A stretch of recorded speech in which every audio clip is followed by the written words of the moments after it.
자, 윤석열 대통령과 국민의힘 한동훈 대표가 대통령실에서 오후 4시 30분 만납니다. 독대가 아닌 면담 형식입니다. 정진석 비서실장이 배석한다고 합니다. 자, 앞서 이제 한 대표는 김건희 여사의 대외 활동 중단, 또 대통령실 인적 쇄신, 의혹 규명에 대한 절차 협조 등 세 가지 요구 사항을 이미 다 말을 했습니다. 자, 이제 어렵사리 성사된 만남이 빈손 회동으로 끝날 경우에 친한계에서는 김건희 특검법 통과 가능성이 커질 수 있다, 이런 목소리가 나오면서 면담 전 양측의 좀 신경전도 뜨겁습니다. 자, 그런데 김태흠 충남지사는 이제 신뢰 기반이 두 사람이 없기 때문에 이게 뭐 하극상談判이나 마찬가지 아니냐, 이런 부정적인 언급을 했습니다. 반면에 김종혁 최고위원, 친한계죠, 한 대표의 요구사항은 한 대표의 개인 생각이 아니라 당원들의 생각이고 바람이다, 이렇게 못을 박았습니다. 또 한편 오늘 이제 김민전 최고위원이 최고위원회 모두 발언에서 좀 의미심장한 발언을 했습니다. 김건희 여사 특검을 받는 대신에 김혜경, 김정숙 여사에 대한 특검을 하자, 제안해달라, 이렇게 요청을 했습니다. 아시다시피 이 김민전 최고위원은 윤 대통령에게 좀 우호적인 그런 발언을 해왔던 분입니다. 자, 그래서 이 발언이 좀 의미가 있어 보이고요. 그래서 오늘 그 용산에서 윤 대통령이 이 세 가지 요구 사항 중에 어느 정도를 수용할 건지 이게 좀 궁금해지기도 하고요. 그런데 뭐 생각보다는 결과가 뭐 신통치 않을 거다, 이런 얘기도 나오고 있는데, 자, 먼저 박원석 의원님은 어떻게 전망을 하십니까? 글쎄, 당정 관계 중요한 분기점인 건 맞는데 그 지금까지 전개됐던 과정으로 봤을 때 별다른 성과가 있을까 싶습니다. 그러니까 사실 김건희 여사의 좀 활동 반경을 좀 줄여야 된다, 공식 활동을 자제해야 된다, 그리고 대국민 어떤 사과와의 그 해당하는 입장 표명을 해야 된다. 이 정도는 지금 분위기라면은 선제적으로 대통령실이 했어야 마땅한 이제 그런 조치인데 그조차도 안 한단 말이죠.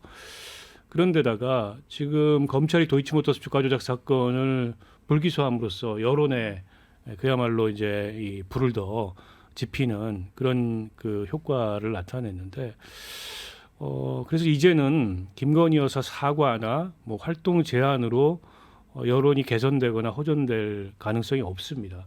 그보다는 훨씬 더 강도 높은 조치를 취해야 되고, 한동훈 대표가 얘기했던 그게 인적 쇄신이 됐던 아니면 뭐 의혹 규명을 위한 절차에 협조하는 게 됐던 뭔가라도 이게 이제 여론에 비추어 봤을 때 김건희 여사 문제를 대통령실의 여권이 정리한다라는 느낌을 줘야 되는데 지금 대통령실의 반응은 전혀 그런 게 아니에요. 공식 활동 중단할 뜻도 없어 보이고, 아니 뭐 그 제2부속실 설치해가지고 하면 되는 거 아니냐, 투명하게. 그런데다가 대통령 인사권 문제인데 뭐 인적 쇄신 이런 얘기하는 거 부적절하다. 한동훈 대표가 일부에서 나오는 검증되지 않은 문제 제기를 가지고 좀 오버하고 있다, 이런 반응이에요. 그런 반응으로 미루어 봤을 때 별다른 조치가 안 나올 것 같고, 정무적으로 봤을 때도 아마 대통령실은 한동훈 대표한테 밀려서 뭔가의 조치를 취하는 듯한 모양새를 극도로 꺼리는 것 같아요. 그래서 하더라도 그게 대통령의 결단이나 대통령이 국민들을 설득하는 이런 차원에서 하는 거지 한동훈한테 밀려서는 안 하겠다. 때문에 한 대표로서는 만족할 만한 답변을 얻기 좀 어려울 거고, 김건희 여사 문제를 떠나면 의정 갈등이 최대의 현안인데 그 문제 관련해서도 지금까지 대통령실의 혹은 보건복지부의 입장에 변화가 없어요.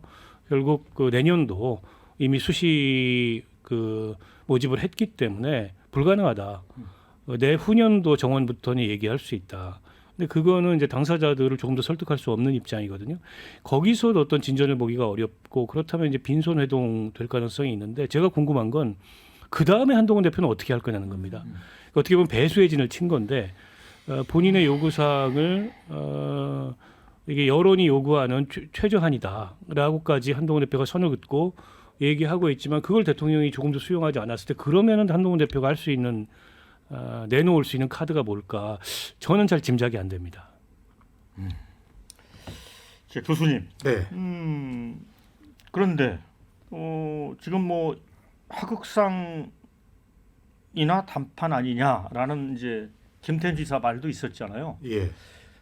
근데 이 중요한 이 당 대표하고 대통령의 그 면담을 앞두고 이런 얘기까지 하는 게 어떤 생각이 드세요? 그 저는 김태흠 지사가 언제부터 이렇게 천유된지 모르겠는데 본래 친박 아니었습니까 이분이? 예, 예. 말이 지나친 거죠. 지금 면담을 앞두고 굉장히 그 미미한 시점인데 무슨 윤석열 대통령한테 충성을 다하는 것도 아니고 무슨 신뢰 기반이 없는 것은 뭐 하극상 뭐 이런 얘기를 하는데 정말 그 저는 말도 안 되는 생각이 되고 그 다음에 그 오늘 김민전 최고위원 예. 그분도 갑자기 또 그러면 저쪽도 같이 하자 이렇게 뭐 이렇게 음. 용감한 척 보이는 무식한 발언이죠. 어떻게 생각하면. 친윤들이 아직도 정신을 못 차리고 있다고 생각이 됩니다. 대통령이 뭐 판단을 잘못하고 참모들이 용산에서 조금 판단을 잘못하면 당에서라도 목소리를 바로 내야 되는데 이게 참 정말 안타깝고요. 이번 선거가 금정에서 승리를 가져왔고 강화도 뺏기지 않았고 하는 걸 보면은 이건 그 상당히 선전을 한 거거든요. 이게 용산이 잘해서가 아니라 한동훈 대표의 개인기로서 이걸 선박을 한 겁니다. 특히 금정 같은 데는 한동훈 대표가 내려가서 뭐 나흘 뭐 닷새를 뛰면서 이게 막은 거 아닙니까? 그러면 인정을 해줘야 되는데 제가 용산이 변하지 않는다는 것을 언제 알았냐면은 그날 선거 결과 나오자마자 용산에서 메시지가 그겁니다. 민심을 받들어서 의료개혁 뭐 완수하겠다 이런 얘기였는데 결국 한동훈 대표의 공을 전혀 인정하지 않는다 이런 모습인데 정말 안타깝고요. 근데 우리가 이 상식적으로 보면 동서고금의 역사에서 권력은 이제 새로운 사람한테 계속 그 힘이 실리는 거 아니겠어요?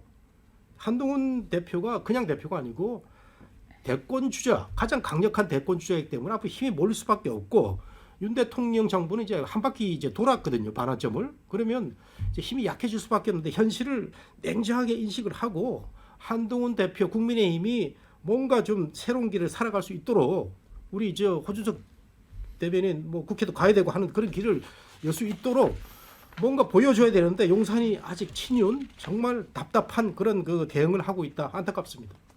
네. 장윤주 부위원장은 어떻게 봅니까? 아까 정 교수님이 선거 결과에 대한 해석 부분을 말씀 주셨는데 저도 참 그 부분이 좀 눈여겨 보였어요. 그러니까 재보궐 선거가 지난주에 있었고 그걸 해석하는 한동훈 대표 측 뭐 이른바 친한계와 친윤계의 시각이 전혀 다르더라고요. 그걸 미루어 본다라고 한다면 오늘 면담은 사실상 빈손 면담일 수밖에 없지 않겠나라는 예측이 되는 건데 그러니까 정 교수님 말씀 주신 것처럼 친한계에서는 그래도 금정이랑 강화 이긴 거 한동훈 대표가 김건희 여사 리스크에 대해서 바른 말하고 쓴소리 했기 때문 아니냐 이렇게 생각하는 것 같아요. 그런데 용산에서는 그게 아니라 원래 그 지역은 보수세가 강한 지역이었고 지지자들이 결집한 거다 이렇게 해석을 하는 것 같습니다.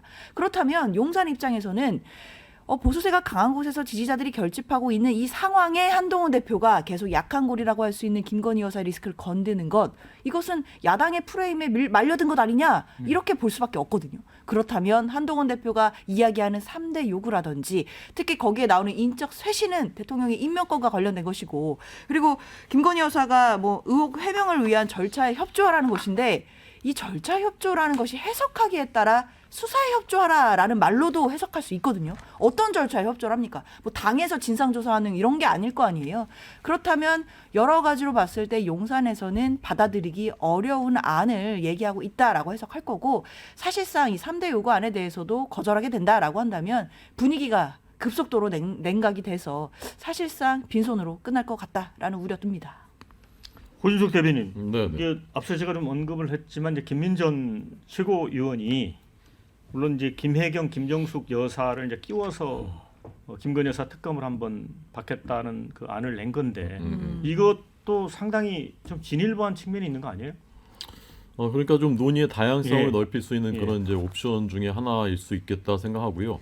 뭔가 조금 그 다른 기류가 있을 수도 있겠다. 예. 약간 이제 그런 짐작하게 하는 것인데 저는 오늘 성과가 있을 거라고 생각합니다. 제가 예. 정치권을 취재해 왔었던 예. 제 나름대로의 그 뭐 경험과 감에 비추어서는 왜냐하면 오늘 만약에 대통령과 그 여당 대표의 그 면담이 예. 아무런 성과 없이 또는 언론에서 뭐 결렬 이런 식으로 보도될 수 있는 그런 그 결과를 낸다면 너무나 타격이 크기 때문입니다. 그러면 대통령실도 큰 타격이고 여당에도 너무나 큰 타격이죠. 그리고 급속하게 야당이 주도권 잡고 뭐 탄핵이니 하야니 벌써 공개적으로 얘기하는데 그쪽으로 더 공세 강화하지 않겠습니까? 그런 절박한 위기 의식을 양측이 다 갖고 있기 때문에 오늘 저는 일정한 성과가 나올 거라고 생각합니다. 무슨 그 정상회담처럼 1항, 2항, 3항 이렇게 합의문이 나오지는 않더라도 엄중하게 그 여당의 목소리를 경청하고 앞으로 전향적으로 검토하기로 했다든지 또 가시적인 조치를 조속한 시일 내에 취하기로 했다든지 이런 식의 어떤 그 결론을 낼 가능성이 높지 않은가 생각하고요. 그 세계항에 대해서도요. 저는 그게 못 받아들일 요구들이라고 생각하지 않습니다. 예컨대 인적수의 시인은 오늘 중앙일보는 이제 그 11월 10일이 임기 반환점인데 대통령의 임기 반환점인데 그때를 그 계기로 해서 일부 장수 장관들을 이제 교체하는 행안부 장관이라든가 교육부 또 보건복지부 이런 것들이 이제 그 보도가 됐거든요. 그런 가능성이. 그러면서 이제 비서실도 함께 개편할 수 있는 거고요. 융통성과 신축성을 갖고 하면 얼마든지 가능한 일들이라고 생각합니다. 그래서 저는 오늘 성과 있을 거라고 봅니다. 네. 자, 다양한 댓글 의견 주셨는데 소개를 해드리겠습니다. 정진석 비서실장 배석하는 거 보면 이번 만남은 물 건너간 거 아닌가 싶습니다. 원래 이제 독대를 요청했는데 이제 면담으로 바뀌어서 그런 것 같습니다. 자, 오늘 면담에서 건질 건 없을 것 같다. 윤한 드디어 갈라서는 정치 시작할 듯. 자, 이런 의견이 있습니다. 자, 지금 윤 대통령이 찬밥, 더운 밥을 가릴 차례인가, 처지인가, 한 대표와 힘을 합쳐 이 난국 해결해야 한다. 자, 윤 대통령 제발 과거에 MB가 통 크게 나이 버린 박근혜 대표와 독대에서 개파 갈등 완화했던 걸 모델로 좀 삼아 봐라. 이런 조언도 주셨습니다. 한 대표는 서두르지 마라. 시간은 어차피 한동훈 편이다. 이런 의견도 있습니다. 의원님이 보시기는 어때요? 이제 윤석열 대통령이 그동안에 그 윤 대통령스럽다는 데서 조금 벗어날 수 있을까요? 아까는 부정적으로 언급했습니다만. 아니 저는 벗어났으면 좋겠어요. 그래서 오늘 그 대통령과 한동훈 대표 만남에서 뭔가 지금 여권의 여러 가지 그 꼬여 있는 매듭을 풀 수 있는 그런 실마리를 찾았으면 좋겠습니다. 국민들이 너무 피곤해요. 이 김건희 여사 문제로 언제까지 이렇게 전국이 다 거기에 묶여서 그걸 가지고 가문을박해야 되는지도 사실은 그 의문이고, 그리고 전혀 생산적이지 않지 않습니까? 지금 야당에서는 검찰총장과 또 중앙지검장 탄핵 소추안을 발의한다고 하는데, 지금 검찰이 이번 그 김건희 여사 불기소 결정에서 보여준 그 문제점을 본다면 저는 뭐 그런 얘기를 야당이 충분히 할 수 있을 만큼 검찰 조직이 스스로 굉장히 자해적인 그 결정을 했다고 봅니다. 근데 그럼에도 불구하고 계속 이렇게 뭐 거부권과 탄핵이 반복되는 이런 방식의 그 여야 간의 대치와 그런 방식의 국정 운영이 국민들에게 바람직하지 않잖아요. 그러면서 윤 대통령이 좀 고집을 꺾고 그리고 김건희 여사를 지키는데 모든 것을 거는 그런 차원이 아니고 실제 지금 국민 여론을 살피면서 뭔가 매듭을 풀 수 있는 그런 전향적인 조치를 내려줬으면 좋겠는데 솔직히 말해서 기대가 크지는 않습니다. 바람은 그렇다는 거고요. 다만 이제 그 아까 이제 어떤 댓글에서 시간은 한동훈 대표의 편이다 이런 댓글이 있었는데 맞는 얘기죠. 시간은 한동훈 대표의 편인데 이제 문제는 지금 윤 대통령이나 김건희 여사로 인해서 악화된 그런 여론이 계속 그 부담을 가중시켜서 여권 전체가 무너진다면 한동훈 대표에게 아무리 시간이 많이 남아있다 한들 무슨 소용이겠습니까?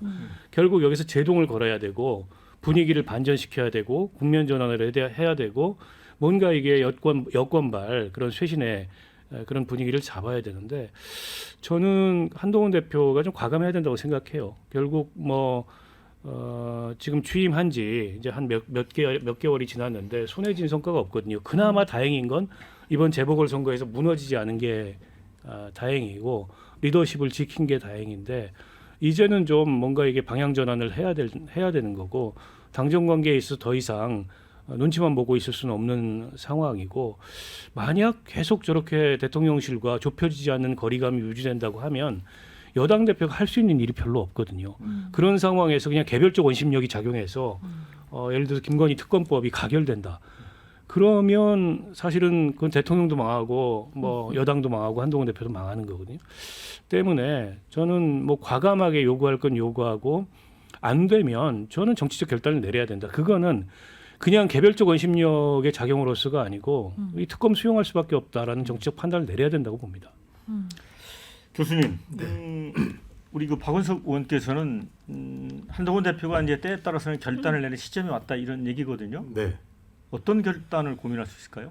뭐 완전히 선을 걷는 거죠. 더 이상 용산에 끌려다니는 리더십보다는 확실하게 자기의 길을 가야 되는데 그게 정말 힘들잖아요. 외롭고 정말 힘도 없고 국회의원도 몇 명 안 되고 외로운데 그 큰 정치인들 보면 다 그런 길을 걸어왔는데 과연 한동훈이 이런 걸 할 수 있을까라는 생각이 드는데요. 근데 우리가 제3자가 냉정하게 평가를 해보면 단임제 대통령제에서 한 바퀴를 지금 반환점 돌았다는 것은 벌써 윤석열 정부는 레임덕으로 가고 있다 이런 겁니다. 지금 유일하게 버티고 있는 것이 인사권인데 인사권 그 하고 그 다음에 거부권인데 거부권은 앞으로 굉장히 역사의 평가를 저는 받을 걸로 생각이 돼서 더 이상 남용돼서는 곤란하다 이렇게 생각이 되고 대통령이 판단을 잘못한 역시 그 참모들의 역할이 중요한데 이번에도 보세요. 한동훈 독대 요청에 대해서 계속 대통령실 그 익명의 메시지를 언론에 띄우면서 한동훈 대표를 저격하는 이런 모습은 정말 그 용산이 아직도 그 거만하고 정신을 못 차린다 이런 생각이 들어요.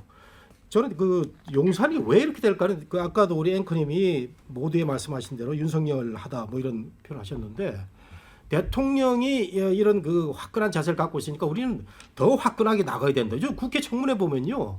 거기 나온 증인들 참고인들이 국회의원들을 아주 우습게 알기를 아주 그냥 우습게 알고 있습니다. 이것도 잘못된 그 국회 분위기인데 이런 것도 다 그 용산 정부의 어떤 분위기 때문에 아닌가 생각이 되는데 저는 한동훈 대표가 더 이상 그 겁먹지 말고 머뭇거리지 말라고 얘기드리고 싶은 거는 이번에 교육감 선거를 보면은 사실은 그 진보 진영 교육감이 그 결점이 많아가지고 중도 하차를 하고 새롭게 뽑는 분위기에서 굉장히 보수 후보가 좋았는데 이거를 이제 그 갑과상각시킨 것이 용산이거든요. 그렇다면은 앞으로 이 중도 보수는 여전히 민주당이 이재명 그 진영에 대해서 점수를 안 주고 있으니까 본인이 정말 큰 그 용기를 가지고 헤쳐나간다면은 많은 국민들이 지지할 걸로 저는 보입니다.